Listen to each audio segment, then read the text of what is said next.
আসসালামু আলাইকুম প্রিয় বন্ধুরা, আমরা আমার এক আগারে আজকে দিঘিনালা ফাটাবো। দেখবো একটা মোটর সাইকেলের সহানুভূতি কতটুক মানুষ বিপদে পড়লে কতটুকু উপকার করে আজকে দেখবো। ভাই দিঘিনালা যাবেন? ওদিক থেকে দিঘিনালা যাবেন? দিঘিনালা ভাড়া কত? 300 টাকা। 300 টাকা।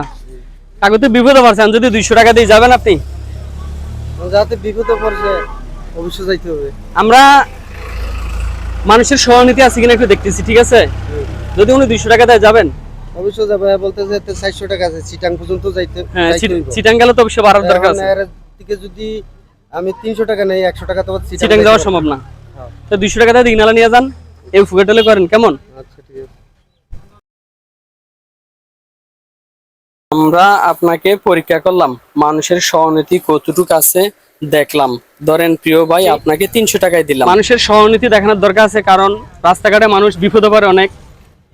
সকলে আমাদের ভিডিওগুলো বেশি বেশি করে শেয়ার করবেন, যেন আমরা এই ধরনের মানবিক কাজগুলো করতে পারি।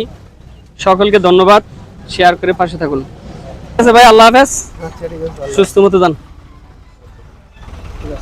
আচ্ছা কাকু, আল্লাহ হাফেজ। আসসালামু আলাইকুম। ওয়ালাইকুম সালাম। কেটে দাও।